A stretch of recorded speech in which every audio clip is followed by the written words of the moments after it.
Ma'am, first class isn't for everyone. People like you should know their place. You don't belong here. The words hit like a slap across the quiet cabin, and every conversation stopped. Passengers froze mid-sip, phones lowered, and a hush fell over the first-class seats. Some stared, some pretended not to hear, but every eye carried curiosity and judgment. Before we continue, tell me where you're watching from, subscribe to the channel, and give this video a like. It was late afternoon at Los Angeles International Airport, just 15 minutes before Delta Flight 728 was set to depart for New York. Inside the sleek first-class cabin, soft murmurs and clicking seatbelts filled the air until one moment changed everything. Dr. Amara Coleman, a 42-year-old black CEO and founder of Coleman Aviation Solutions, sat quietly in seat 1A, reviewing notes on her phone for a high-stakes board meeting in Manhattan. Her tailored charcoal suit, Tiffany necklace, and calm composure suggested quiet confidence, not arrogance. But Rachel Harper, a 29-year-old senior flight attendant on her third consecutive shift, saw something else entirely. Frustration lined Rachel's face as she marched down the aisle, her voice sharp, meant to be heard by everyone.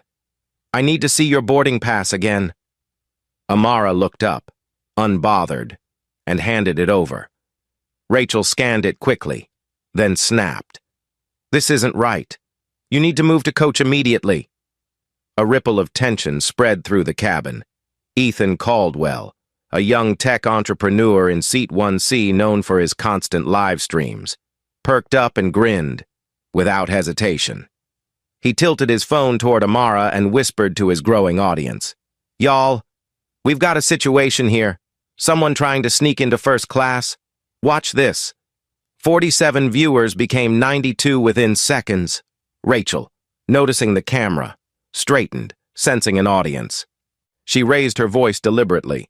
"Ladies and gentlemen, we have a passenger attempting to occupy a first-class seat without a valid ticket." The elderly couple in 2B gasped softly. Others exchanged awkward glances. But in seat 2C, Sofia Alvarez, a 25-year-old Latina aviation intern, frowned. She had caught a glimpse of Amara's boarding pass earlier. It was clearly printed first class, seat 1A. Yet she hesitated, nervous about speaking against a senior attendant. Amara's expression didn't shift. Her hand rested calmly on her Hermes bag, her voice measured, soft yet steady. "I believe there's a mistake.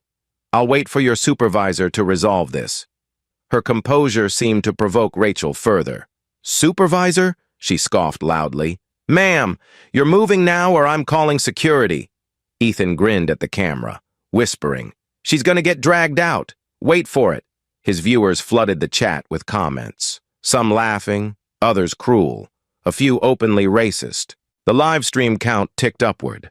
175, 214. Amara ignored the buzzing of her own phone as notifications piled in. One from her legal team, another from her assistant. But she didn't flinch. She had lived this before, in boardrooms, at negotiations, in spaces where people doubted her right to belong. What Rachel didn't know was that Amara wasn't just another passenger. She was the CEO of the company leasing this very aircraft to Delta Airlines under a $3.7 million annual contract. A woman who controlled 82 jets in their fleet and quietly held a 14.3% stake in the airline's parent company. But today, she said nothing. Not yet.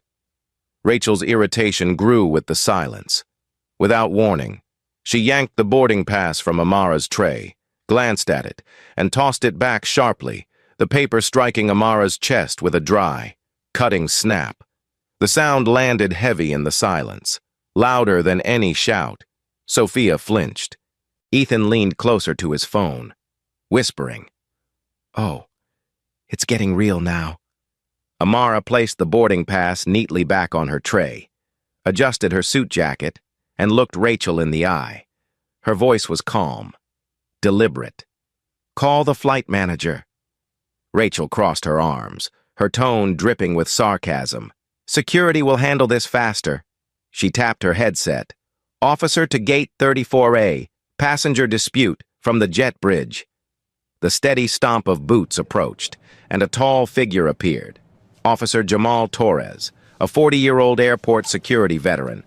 Calm but firm. Ma'am, he said, eyes moving between Rachel and Amara. I need to verify your ticket. Rachel spoke before Amara could answer, pointing at her. She's refusing to move. Amara turned to Jamal, her voice even, her gaze steady. I've provided my boarding pass.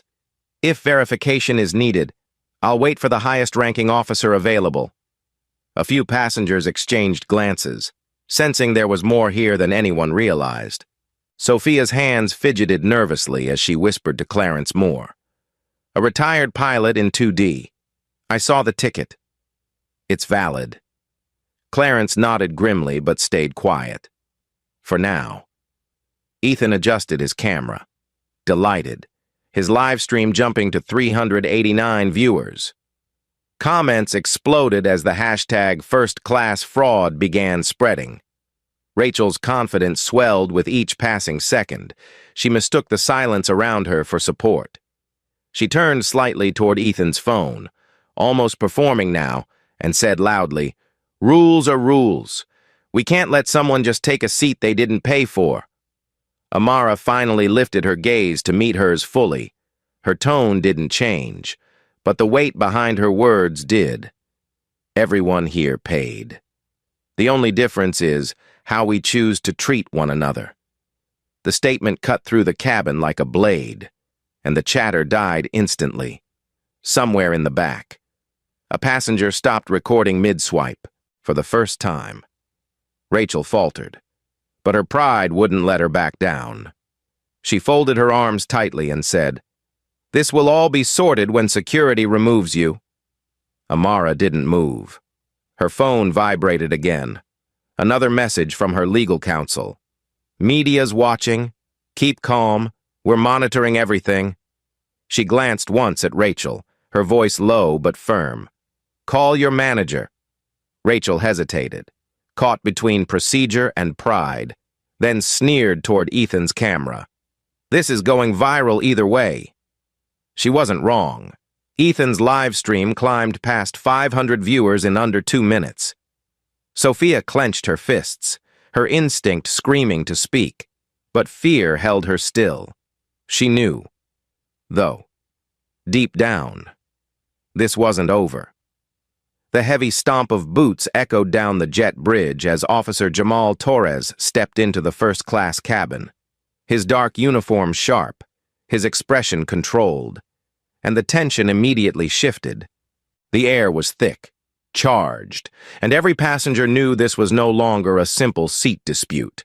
Ethan Caldwell's live stream had crossed 700 viewers in under 2 minutes, the comments section exploding with opinions, outrage, and ugly assumptions.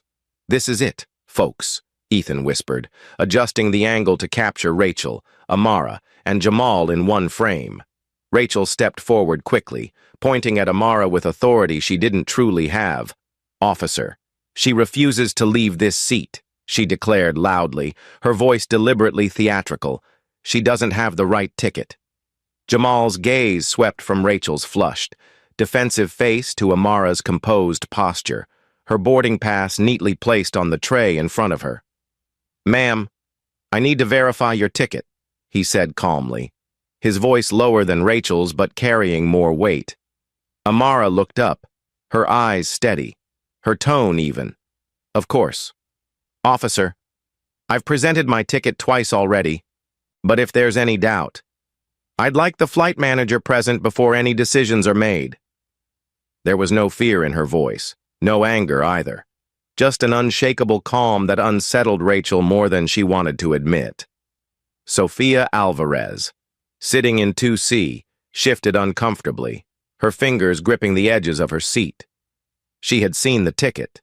She knew Amara belonged here, but her internship was with Delta, and she feared speaking up against a senior crew member, Clarence Moore. The retired pilot in 2D leaned slightly toward her and murmured under his breath, That ticket's valid, isn't it? Sophia nodded, her lips tight, whispering back. First class. No doubt. He gave her a slow nod, but neither moved. The silence, though, grew heavier with every second.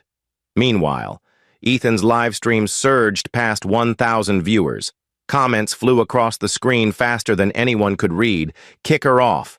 This is discrimination. Show the ticket. Delta trending again? Hashtags like hashtag first class fraud and hashtag Delta discrimination began climbing fast. Ethan grinned, loving the chaos, panning his camera toward Rachel, whispering, she's about to get kicked. But not everyone in the comments agreed anymore. A few sharp-eyed viewers paused Ethan's frame and pointed out Amara's boarding pass visible on the tray, clearly marked Seat 1A, First Class. The tide of opinion began to shift in real time. Rachel didn't notice, emboldened by Ethan's camera and Jamal's arrival. She planted her hands on her hips, her voice louder than ever. "We cannot delay this flight for one person," she snapped. "This is first class. Ma'am, people pay thousands for these seats." Amara's gaze met hers, calm as stone, her voice, soft but cutting, carried through the entire cabin. "I paid for this seat. Ms. Harper. As did everyone else here. The difference is, I don't record my passengers to humiliate them." The statement landed hard. Several passengers turned their eyes toward Ethan, who suddenly froze mid-live stream, his smirk faltering for the first time. Rachel, refusing to back down, turned sharply toward Jamal. "Officer, please escort her off the aircraft. We have procedures." Jamal paused, one hand resting lightly on his belt, his eyes narrowing at Rachel's tone. "I'll review the facts before making any decision," he said firmly, his voice grounding the tension. "Ma'am," he added, turning to Amara, "if you could confirm your ID with your boarding pass?" Amara passed both forward without hesitation. Jamal checked the documents carefully, his eyes flicking between the boarding pass, Amara's driver's license, and the flight manifest on his handheld tablet. After a moment, he looked up, his brows furrowing slightly, and glanced toward Rachel. "This pass shows first class. Seat 1A. It's valid." Rachel blinked rapidly, caught off guard, but recovered quickly, crossing her arms. She must have booked incorrectly or used points. That doesn't mean she. Amara cut her off gently, her tone still even. "My assistant booked this directly through Delta's corporate portal. Confirmation code HA392147X. You're welcome to verify it." Her words were calm, factual, and undeniable. Sophia, still silent, glanced nervously between Jamal and Lisa Bennett, the senior flight manager, who had just stepped into the cabin holding a sleek tablet. Lisa, 40 years old and polished, approached with practiced authority. "What's going on here?" she asked, her eyes moving between Rachel and Amara. Rachel stepped forward instantly, gesturing toward Amara with a sharp tilt of her chin. "Passenger dispute, invalid ticket." Lisa raised a brow, taking the tablet from Jamal, scrolling quickly through the manifest, then pausing as Amara's name came into view. Dr. Amara Coleman, Platinum Elite, Priority 1. Lisa hesitated, her fingers tightening slightly on the tablet. But Rachel's live stream energy had swept her up too. Dozens of phones were now recording in the cabin, and Lisa made the critical mistake of siding with her crew without cross-verification. "Dr. Coleman, I need you to step off temporarily while we verify the situation," Lisa said firmly, but without eye contact. The reaction was immediate. Gasps rose from passengers, and Sophia's hands balled into fists. Clarence leaned forward, his voice just above a whisper. "She has every right to be here." Amara looked at Lisa, her expression unchanging, but her words landed like steel. "I'm not moving until you verify your records properly. That ticket in your hand is valid, you know it." Lisa hesitated again but glanced at Rachel, whose nod urged her forward. Ethan's live stream hit 1,500 viewers. Comments now flooded with outrage, many defending Amara. Ticket says 1A. This is going viral. Delta better fix this fast. Rachel's confidence faltered slightly as she glanced at the camera feed behind Ethan's shoulder, catching sight of hundreds of angry emojis flooding the chat. But her pride wouldn't let her stop. "Officer," Rachel pressed, her voice higher now. "Escort her out. We can't have her disrupting the cabin." Jamal exhaled slowly, stepping closer to Amara, lowering his voice so only she could hear. "Ma'am, I don't want to escalate this. Do you want me to call someone higher up?" Amara gave a small nod. "Bring me the captain," she said softly. "This ends now." Within seconds, Captain Michael Hayes appeared from the cockpit, a veteran pilot with 25 years under his belt, his shoulders broad, his presence commanding. "What's the delay?" he asked, scanning the tense faces in the cabin. Lisa began to speak, but Amara raised a single hand, offering her business card silently across the aisle. Michael glanced down at the card. "Dr. Amara Coleman, CEO, Coleman Aviation Solutions," and his eyes widened slightly. He looked up at her, then at Rachel, and said in a tone that silenced everyone, "Dr. Coleman, I was not aware you were aboard. Allow me a moment to correct this situation." Ethan caught the shift instantly on his live stream. "Yo, wait," he whispered. "She's somebody big. Sophia," finally finding her voice, spoke up loudly enough for the cabin to hear. "I saw her ticket. It's valid. First class. Seat 1A. Clarence nodded firmly, adding, "I've been a pilot for 30 years. That's no mistake." Rachel's bravado crumbled under the weight of their voices. Her live stream, once an engine for humiliation, now turned into evidence against her. Ethan's viewer count soared past 2,000, and hashtags exploded. Hashtag Delta Discrimination, hashtag Amara Coleman, hashtag Flight 728. The balance of power shifted, quietly, decisively. Amara didn't raise her voice, didn't gloat, didn't need to. Her silence carried more authority than Rachel's shouting ever could, and for the first time since this began, Rachel realized she wasn't just facing a passenger. She was facing the woman who owned the very jet she was standing on, and Amara hadn't even spoken her full truth. Yet. Captain Michael Hayes held Amara's business card tightly, his sharp eyes moving from the embossed gold lettering to her composed face, and a realization dawned on him that made his chest tighten. This wasn't just any passenger. This was the CEO of the company leasing 82 aircraft to Delta Airlines, including the very jet he was piloting today. The tension in the cabin shifted like a gust of wind, invisible but undeniable. And for the first time, Rachel Harper sensed something she hadn't felt all afternoon. Fear. "Dr. Coleman," Hayes said carefully, his deep voice carrying across the silent cabin. "I need to apologize. I was not aware you were aboard." Ethan Caldwell's phone shook slightly in his hand as his live stream chat exploded, his viewers now climbing past 2,500. Emojis and capitalized comments flooding in at lightning speed. "Wait, she's the owner? CEO? This is going viral!" Rachel's mouth opened as if to respond, but no words came out. Lisa Bennett, the senior flight manager, shifted uncomfortably beside her, scanning Amara's expressionless face and instantly regretting her earlier decision to support Rachel without cross-verifying the records. The silence was heavy until Amara finally spoke, her voice low, smooth, and controlled, but with an undertone that made even the air feel charged. "Captain Hayes, I requested a supervisor 20 minutes ago. Instead, your crew publicly accused me, live-streamed my image without consent, and threatened to have me removed from an aircraft my company owns." Her words cut sharp and clean, but she never raised her tone. Ethan turned the camera back on himself, whispering dramatically, "Yo, this is wild. She owns the plane, and the chat erupted, the number of viewers shooting past 3,000 in seconds, hashtags now trending globally, hashtag Delta discrimination, hashtag Amara Coleman, hashtag Flight 728. Sophia Alvarez, still seated in 2C, exhaled softly as if finally released from an invisible weight, then raised her voice, surprising herself.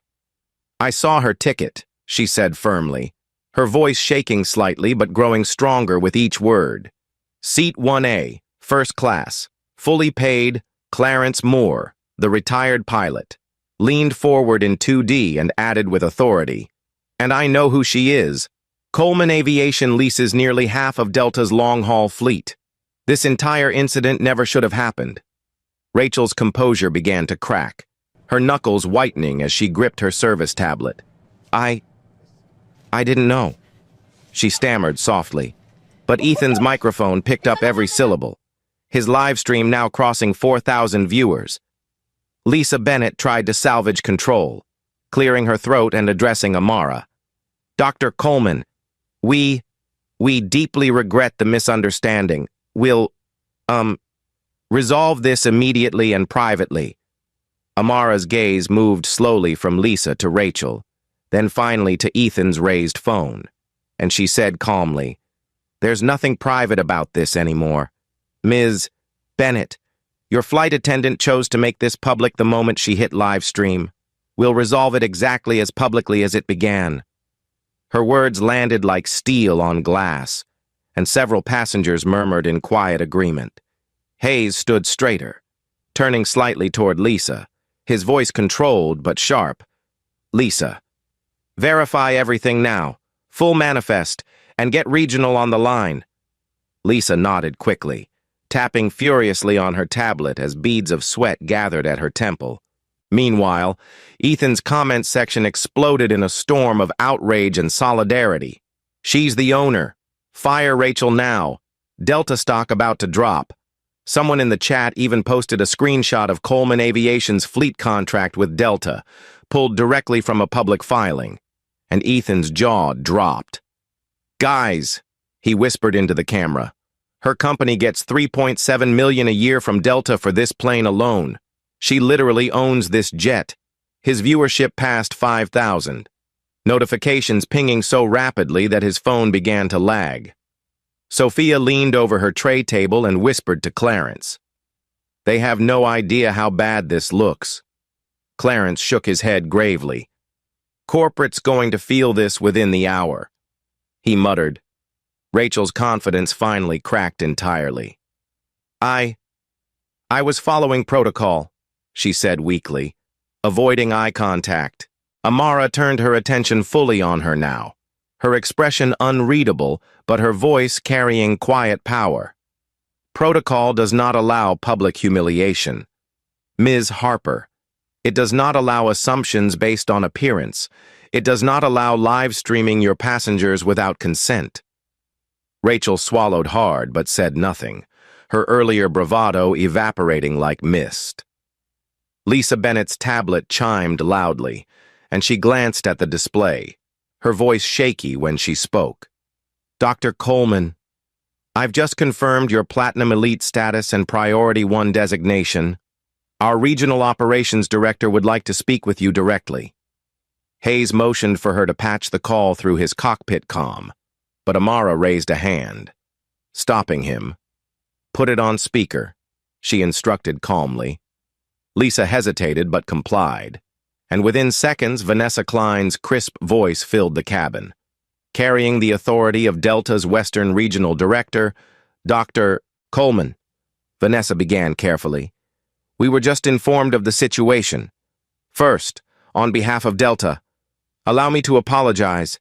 You are a valued partner and shareholder. Whatever you need to resolve this, name it."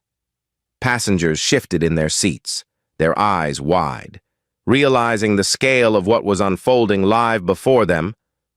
Amara's voice remained steady, deliberate, and quiet. But there was a weight to each word that made everyone listen. "Ms. Klein, you've seen the live stream. You've seen the comments. This isn't just about me. This is about every traveler who's ever been judged before being treated fairly. There was a pause on the line. Then Vanessa replied, "Understood. Dr. Coleman, what would you like us to do?" Amara leaned back slightly, her fingers resting lightly on her Hermes bag, and she said without hesitation, "Rachel Harper is terminated immediately. Lisa Bennett is suspended pending review. I expect a formal public apology from Delta within 24 hours. And starting today, I want a full review of bias training and passenger verification protocols across every flight." The cabin went completely silent. Ethan's live stream chat erupted like a volcano, his viewers flooding the feed with cheers, angry emojis, and fire icons. "She's taking control. This is history. Delta in trouble." Vanessa hesitated only a moment before replying, "Consider it done. I'll personally oversee all changes." Rachel's face drained of color as the weight of Amara's words sank in. Lisa's shoulders slumped slightly, knowing the suspension was inevitable. But Amara wasn't finished. She turned toward the cabin, speaking to everyone, her voice calm but commanding, her gaze sweeping slowly across the rows. "This isn't about one person, one seat, or one mistake. This is about dignity. Every passenger on this plane deserves to be treated with respect. No exceptions." Applause broke out quietly from the back, growing louder as more passengers joined in. Sophia's hands trembled slightly, but she clapped hard, her eyes shining with relief.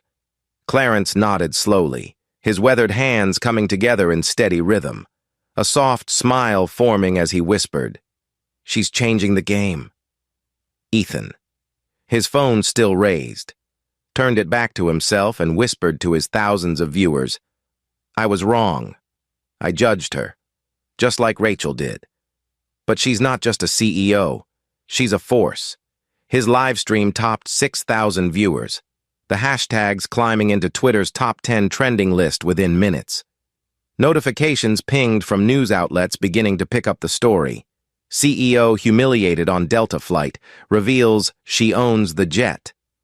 Amara remained silent as the cabin erupted with applause around her, but her eyes were steady, her breathing calm. She hadn't raised her voice once. She hadn't argued, threatened, or lashed out, yet in less than 30 minutes, she had shifted the balance of power completely. Everyone on board, from Rachel and Lisa to Ethan and Sophia, now understood the same thing. Dr. Amara Coleman wasn't just a passenger on Flight 728. She was Flight 728, and this was only the beginning. The cabin of Delta Flight 728 was silent. But the silence wasn't calm. It was electric, heavy, full of tension you could almost hear. Captain Michael Hayes still held Amara's business card in one hand, his other hand resting on the seat back as though bracing for turbulence that had nothing to do with the weather. Outside, the late afternoon sun poured golden light through the small oval windows, but inside the first-class cabin, all eyes were locked on Dr. Amara Coleman. She hadn't raised her voice once. She hadn't argued. And yet, somehow, she commanded the entire room, passengers, crew, even corporate. Ethan Caldwell's livestream had crossed 20,000 viewers in under 10 minutes. Chat scrolling so fast his phone could barely process the notifications. Comments blurred together. "This is history happening live. Delta stock about to tank. Protect Amara Coleman at all costs." Twitter was erupting. Hashtags Delta discrimination and hashtag Amara Coleman had broken into the U.S. top 3 trending topics. And within minutes, reporters from CNN, ABC, and Bloomberg were tweeting about an incident aboard Flight 728. Rachel Harper stood frozen in the aisle, her hands gripping her service tablet so tightly her knuckles had turned pale. 10 minutes ago, she had felt in control, confident, smug even, live streaming to her 100 followers while mocking a passenger she assumed didn't belong in first class. But now, her live stream had gone dark. Ethan's feed had overtaken her, and nearly the entire country was watching her career unravel in real time. Lisa Bennett, the senior flight manager, swallowed hard and stepped slightly forward, trying to recover some semblance of control. "Dr. Coleman," she said carefully, her voice lower now, deferential. "We've escalated this to our corporate team. Vanessa Klein, our regional director, is on the line. She's ready to implement whatever resolution you request." But Amara didn't look at Lisa. She didn't look at Rachel either. Her gaze remained steady on Captain Hayes, her tone level but loaded with intent. "Captain, before we go any further, I want full verification. I want the aircraft ownership data displayed right now." Hayes nodded silently, motioning to the co-pilot in the cockpit. Within seconds, his tablet synced with Delta's corporate registry, and there it was in bold letters on the display. Aircraft N582CA, owned by Coleman Aviation Solutions, leased to Delta Airlines under contract CA-DL472B, valued at $58.3 million. Hayes exhaled slowly, turning the screen so the crew and Ethan's live stream could see. A wave of gasps rippled through the passengers. Sofia Alvarez's jaw fell open slightly, whispering, "She really does own this plane." Clarence Moore, the retired pilot, shook his head, a faint smile tugging at his lips. "This is about to get bigger than anyone thought," he murmured softly. Rachel staggered back a step, finally understanding the scale of what she'd done. I didn't know," she whispered, voice trembling. Amara turned her eyes on her, calm but sharp, and replied evenly, "You didn't ask." That single sentence hung in the air like a hammer drop, and Rachel's composure cracked completely.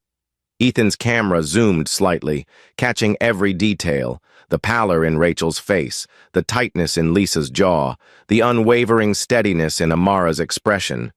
Lisa's headset pinged with an incoming priority connection, and Vanessa Klein's voice came through sharply over the speaker. "Dr. Coleman, this is Vanessa.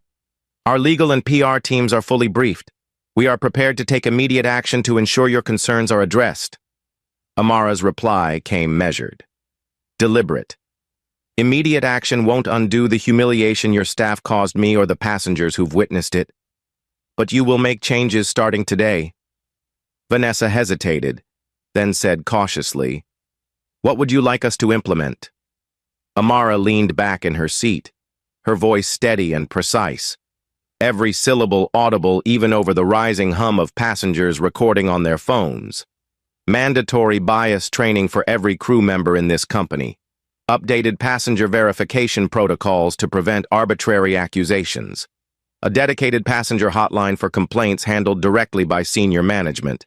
And as of now, Rachel Harper is terminated. Lisa Bennett is suspended pending review." The cabin erupted. Gasps, murmurs, flashes from phone cameras as passengers leaned in to capture her words. Ethan's live stream count jumped past 35,000, hearts and angry emojis flooding his screen. "She just fired the attendant live," someone commented. Another wrote, "Delta's about to get destroyed." Vanessa's voice, calmer now but tight with urgency, came through again. "Understood. Dr. Coleman, those actions will be confirmed within the hour." Amara didn't smile, didn't celebrate, didn't gloat. She simply nodded once, then turned to face the cabin, addressing the passengers directly for the first time. "Everyone here saw what happened," she said softly, but her words carried through every corner of the cabin. "This isn't about me. This is about dignity, how we choose to treat one another. That matters. Every traveler deserves respect, regardless of appearance, background, or status." Her voice cracked slightly on the last word, not from anger, but from the weight of decades of quiet battles she had fought in boardrooms where people doubted her. Sofia Alvarez was the first to start clapping, tears brimming in her eyes. Clarence joined next, his palms coming together firmly, then a couple in row 3, and within seconds, The entire first-class cabin applauded loudly, some passengers standing, others nodding with admiration. Rachel remained frozen, her breathing shallow, her world collapsing around her in real time. Lisa stood stiffly beside her, shoulders tight, knowing suspension was the least of her worries. Ethan lowered his phone briefly, turning the camera toward himself, his voice hushed but reverent. I came on this flight thinking I'd catch a funny moment to roast online, but I ended up filming history. I judged her, I mocked her, and I was wrong. But outside the cabin, chaos was spreading even faster than inside. Vanessa's team scrambled at Delta's corporate office, their phones ringing non-stop as news outlets picked up Ethan's live stream feed, replaying clips where Rachel accused Amara of scamming her way into first class, juxtaposed against the aircraft ownership data shown live minutes later. Bloomberg broke an alert banner. Delta crisis. CEO humiliated on Flight 728. Owns jet involved. CNN's social feeds spiked with video snippets. Twitter crossed 80,000 mentions within 15 minutes. Delta's stock had already slipped 2.3% in after-hours trading. Amara sat quietly, her hands folded in her lap, letting the storm build without raising her voice. She had learned long ago that true power didn't shout. It waited. Sophia glanced at her, her voice barely audible as she whispered to Clarence. She's going to change the industry after this.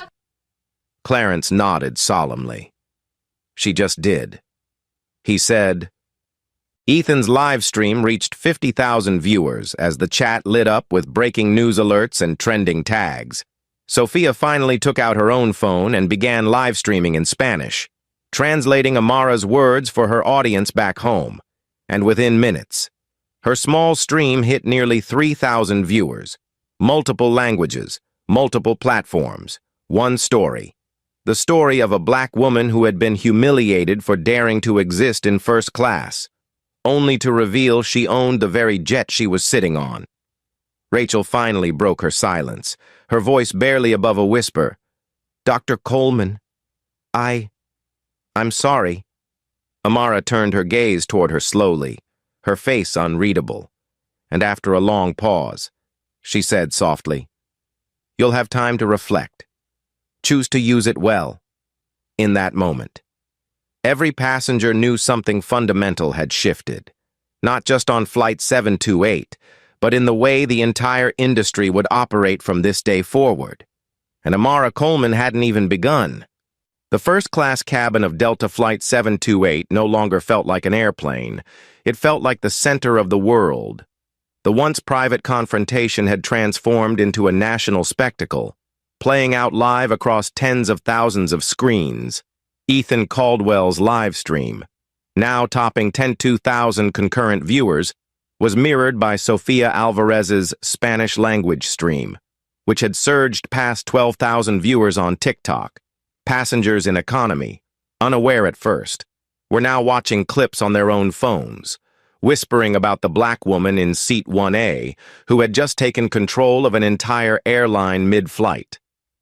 Rachel Harper sat frozen in the aisle, her hands trembling around the edge of her service tablet.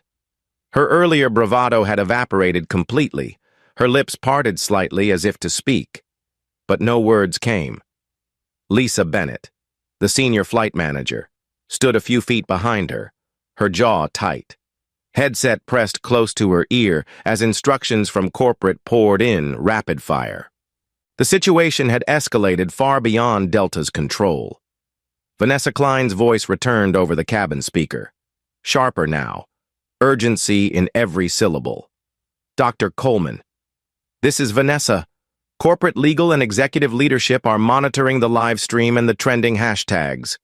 We need to act fast to contain reputational damage. Amara Coleman leaned back slightly in her seat, her posture graceful, her face composed as if she were presiding over a boardroom rather than sitting aboard an aircraft. Her voice remained steady, measured, and unshaken. Containment won't erase what happened. Vanessa, transparency will... There was a long pause on the line before Vanessa replied quietly.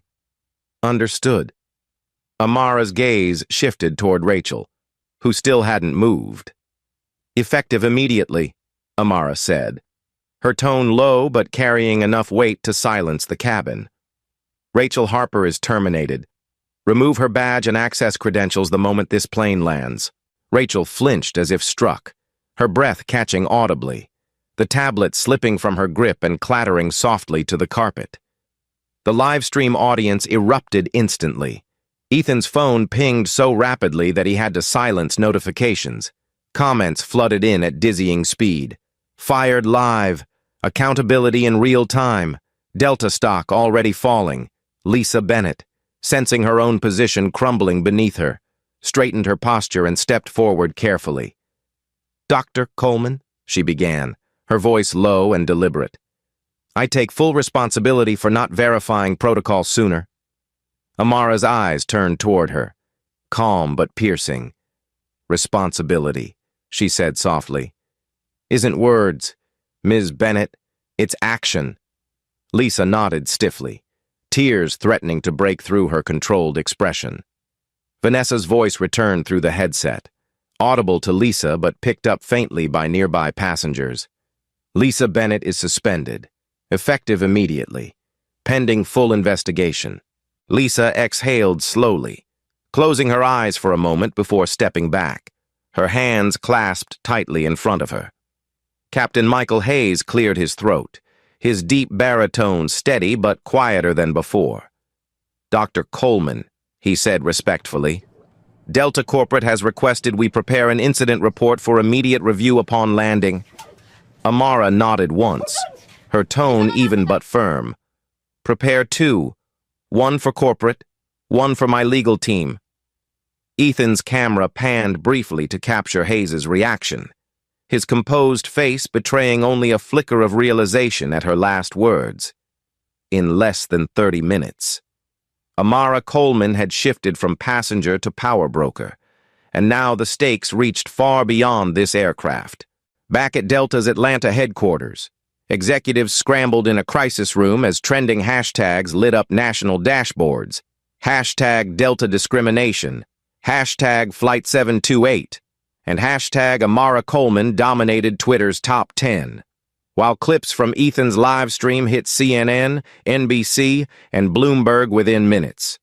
By the time the live CNBC ticker flashed across phones nationwide, Delta stock plunges 4.7% after viral first-class incident. Panic had already set in among investors. Delta's board chair had been alerted, and calls from institutional stakeholders were pouring in, demanding immediate intervention. In the cabin, passengers whispered softly, their phones buzzing with alerts. Sofia Alvarez's fingers trembled slightly as she refreshed Twitter, murmuring to Clarence Moore, "It's everywhere. CNN, BBC, Bloomberg, everyone's covering this." Clarence, the retired pilot, nodded knowingly, his voice low and steady. "I've seen bad PR hit airlines before, but never like this. She's going to change the entire industry." Sophia glanced toward Amara, her admiration undisguised. Amara reached into her leather Hermes bag and retrieved a sleek business card holder, sliding a single platinum-edged card across the tray table toward Captain Hayes. "If corporate has questions about ownership," she said, her voice smooth and deliberate, "remind them that Coleman Aviation Solutions leases 82 aircraft to Delta under active contracts. Remind them the annual value of those leases exceeds $3.7 billion over the next decade. And remind them," she paused briefly, letting the silence carry weight, "that I personally hold 14.3% equity in their parent company through Pinnacle Equity Partners." Hayes blinked, stunned, while nearby passengers gasped softly. Ethan turned his camera on himself, whispering hoarsely into his mic. "Did you guys hear that? 14%. She owns 14% of Delta's parent company. This isn't just a CEO, this is one of their bosses." His chat exploded instantly, topping 12,000 live viewers as hashtags like hashtag Amara owns Delta shot to the top of trending lists. Rachel sank into the nearest empty jump seat, covering her face with both hands as cameras from every angle captured her unraveling. Lisa stood rigidly, her headset still on, absorbing instructions from Vanessa's crisis team. Vanessa's voice returned, more urgent now, cutting through the murmurs. "Dr. Coleman, I've been authorized by the CEO's office to extend a formal apology on behalf of Delta Airlines. A full public statement will be released within the hour." Amara nodded slightly, her expression controlled, her tone even. "Good. You'll also issue a direct apology to every passenger aboard this flight. What happened here will be corrected in policy, but it will also be corrected in culture." Ethan swung his phone around, catching the reactions of fellow passengers. A woman in row 3 dabbed at her eyes, whispering to her husband, "She's fighting for all of us." A businessman in 2F muttered under his breath, "I've flown Delta 20 years. I've never seen anything like this." Sophia, finally finding her courage, pulled out her phone and started her own live statement in Spanish, translating Amara's words for her audience. "Esta no es solo su historia, es nuestra historia," she said softly, her voice trembling with pride. "This isn't just her story, it's ours." Meanwhile, Ethan's viewer count surged past 15,000. National news anchors began referencing his live stream directly, embedding clips across social feeds. Delta's stock dipped further, crossing 7.2% down in after-hours trading. Triggering automated volatility alerts on Wall Street, investor forums lit up, speculating about potential shareholder lawsuits, while Pinnacle Equity Partners, Amara's private investment firm, saw a sudden 3.1% surge in valuation. The balance of power had shifted publicly, undeniably, and irreversibly. Amara finally spoke again, turning toward Captain Hayes, her voice quiet but commanding. "Resume preparations for departure. We're not delaying this flight another minute. People have schedules. People have lives. We'll arrive on time." Hayes nodded quickly, stepping back toward the cockpit with newfound deference. Rachel remained silent, her head bowed, her breathing shallow. Lisa exhaled softly, looking drained but resolute, while Sophia gave Amara a small, grateful nod from across the aisle. Ethan ended his stream temporarily, shaking his head as he muttered quietly, "History. I just filmed history." As the engines roared softly beneath them and the plane began to taxi toward the runway, one truth settled over the cabin like gravity itself. This was no longer just a viral moment. This was a reckoning. For Delta, for the airline industry, and for anyone who had ever doubted a black woman's place in a first-class seat she'd earned 1,000 times over. And Dr. Amara Coleman was just getting started. By the time Delta Flight 728 reached cruising altitude, the cabin had shifted from tension to awe. The roar of the engines hummed steadily beneath them.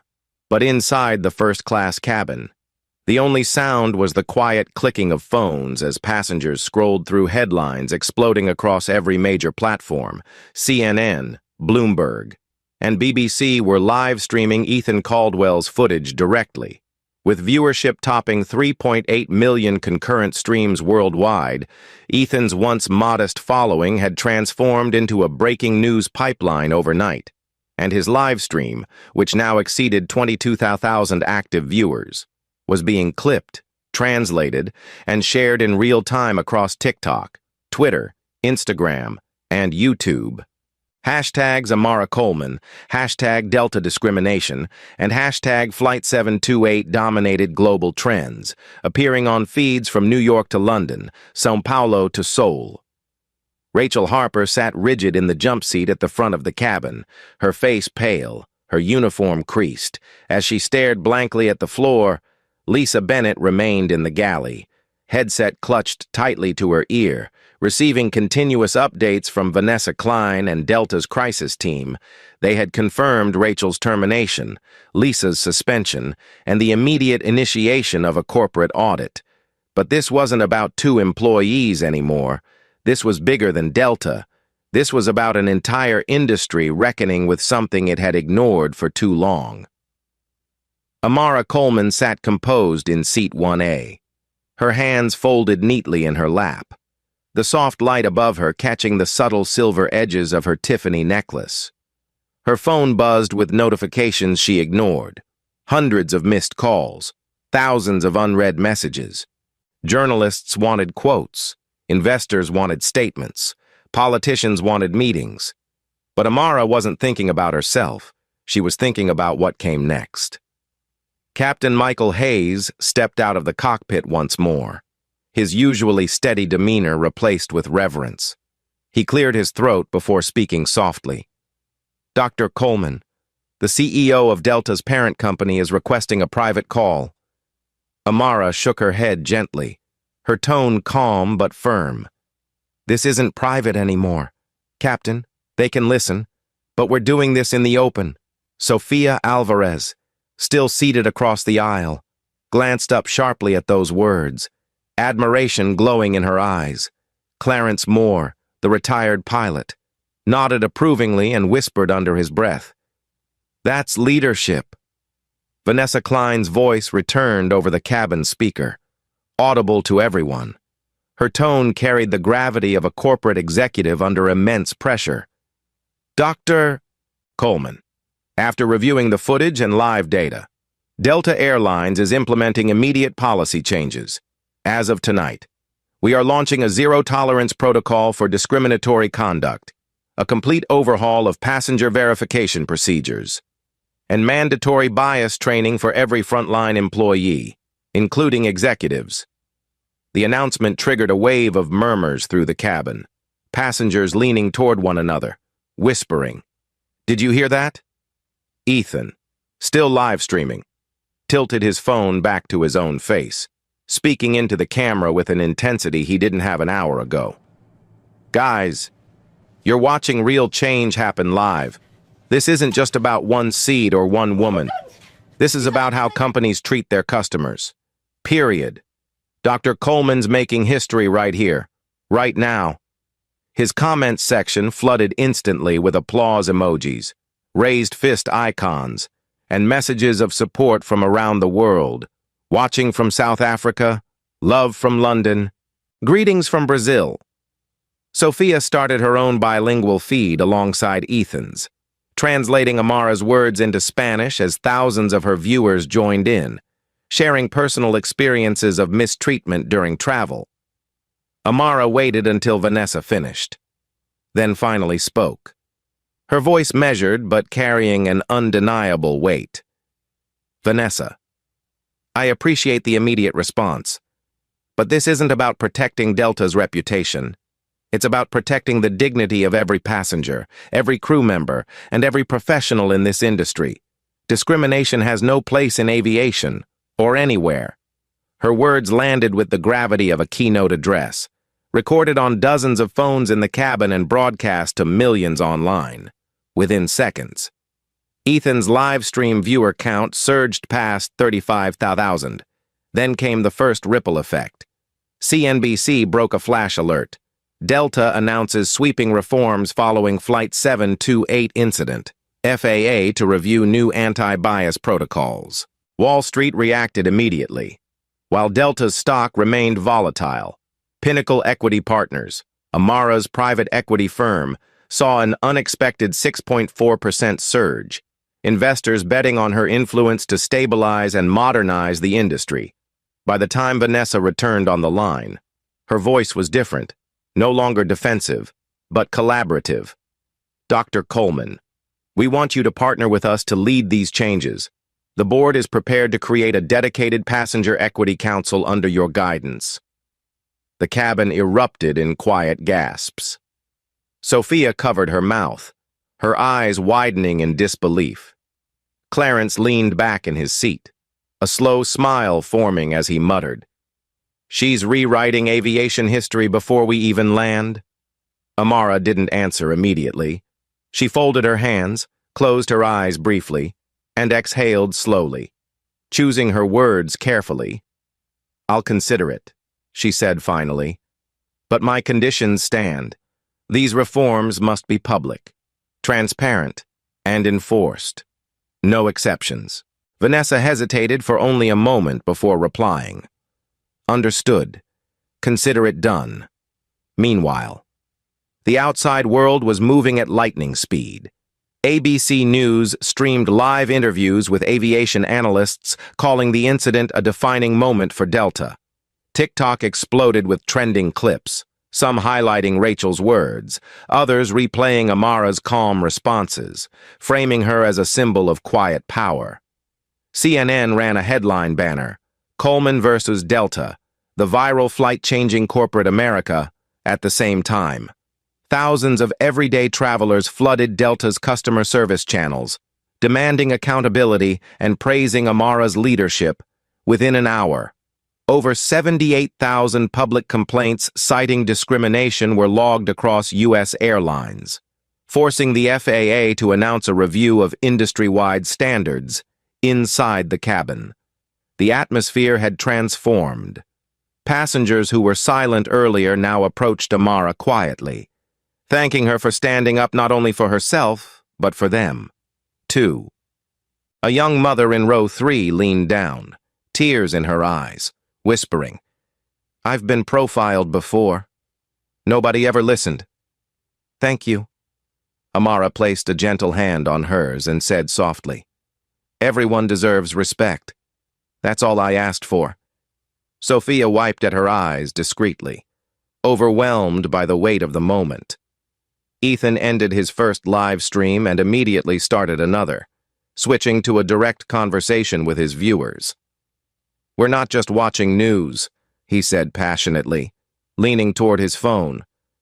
"We're part of a movement right now. I judged Dr. Coleman when she boarded this plane. I thought I knew her story just by looking at her, and I was wrong. And if I can admit that, then so can this industry." His words resonated with viewers, and the chat exploded with support. Ethan's second live stream crossed 500,000 viewers in under 10 minutes. By now, Delta's executive leadership had gathered in an emergency meeting in Atlanta, live streaming Amara's statements directly into the boardroom. Vanessa confirmed internally that Delta would allocate $120 million to fund the Passenger Equity Council, spearheaded by Coleman Aviation Solutions. FAA representatives joined the call, citing the potential for Amara's framework to set federal industry standards. Captain Hayes, returning to the cockpit, glanced once more at Amara before he left, his voice low but firm. "I've flown for 25 years. I've never seen a passenger command this much respect, or change this much this quickly." Amara met his gaze, her reply simple but heavy with meaning. "Sometimes the seat you fight for isn't just your own." By the time the cabin lights dimmed for evening cruising, passengers scrolled through endless headlines. Sophia's bilingual stream hit 9,000 viewers, and Ethan's main feed crossed 1.1 million views total. Clips of Amara's quiet defiance had gone global. This wasn't just a trending story anymore, it was a turning point. For the first time in hours, Amara closed her eyes briefly and exhaled, feeling the weight of the moment settle over her. This wasn't about revenge anymore. It was about reform, about rewriting an industry that had, for too long, looked the other way, and she wasn't done yet. 6 months later, the world still remembered Flight 728. What began as a confrontation in a single first-class cabin had grown into a movement reshaping an entire industry. Dr. Amara Coleman's quiet defiance had sparked something larger than she ever intended, a cultural shift in aviation and beyond. Today, at the newly unveiled headquarters of the Equity in Transit Foundation in downtown Chicago, reporters gathered beneath a massive glass atrium as Amara prepared to speak. Behind her stood representatives from the FAA, CEOs from 4 major airlines, and community leaders from across the country. The foundation, launched with $150 million in initial funding, had already assisted 1,200 travelers who filed discrimination complaints, resolving 93% of cases successfully across the nation. 4 major carriers had adopted Delta's reformed bias prevention protocols, and the FAA had formally adopted the Coleman Protocol, a federal standard designed to ensure dignity and transparency in passenger treatment. Ethan Caldwell stood near the front of the press crowd, no longer just a tech entrepreneur, but now one of Amara's closest collaborators. His live stream of the incident had become the most watched aviation-related video in history, surpassing 42 million total views across platforms. Today, he was live streaming again, but his tone was different, no longer mocking, no longer searching for clicks. This isn't just a story anymore. He told his audience of nearly 800,000 live viewers, this is a blueprint for change. We watched one woman transform an industry by refusing to be humiliated. Beside him, Sofia Alvarez prepared to translate Amara's speech into Spanish, her voice steady, her presence transformed from a nervous intern into the Foundation's Director of Community Outreach, Clarence Moore. The retired pilot who spoke up on Flight 728 now served on Delta's newly formed Passenger Equity Council, advising leadership on policy reforms. Amara stepped forward to the podium, her posture poised, her voice strong yet warm. 6 months ago, she began, I sat in seat 1A of Flight 728, where I was publicly accused, humiliated, and treated as though I didn't belong. But what happened that day wasn't new. It wasn't rare. It wasn't isolated. It was a reflection of a deeper problem. One too many travelers face silently every day. She paused, scanning the crowd, letting her words settle. That day, I decided silence wasn't an option anymore. Cameras clicked rapidly, and the audience leaned forward, captivated. We launched the Equity and Transit Foundation not to win headlines, but to protect dignity, not just my dignity, but yours, because whether you fly economy, business, or first class, respect should never be optional. Applause erupted softly, building until the room echoed with it. Rachel Harper wasn't at the event, but her name wasn't forgotten. After her termination, she avoided public interviews, spending months attending diversity training programs voluntarily. A small, unexpected twist came weeks later when Amara invited Rachel to join one of the Foundation's listening sessions anonymously. Today, Rachel worked quietly with a local nonprofit advocating for fair workplace policies.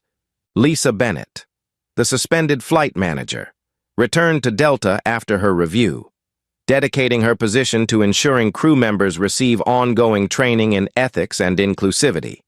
Neither woman escaped accountability, but neither was discarded, either. Amara believed transformation required growth, not destruction. Delta's reforms became a model for the industry. Discrimination complaints across U.S. airlines dropped 81% within 6 months, and more than 1,800 staff members completed mandatory empathy and bias training. Airlines adopted passenger dignity protocols, requiring verification before public accusations.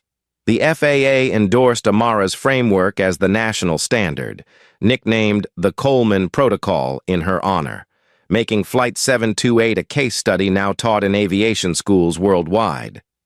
Ethan's voice broke slightly on his live stream as he panned across the crowd.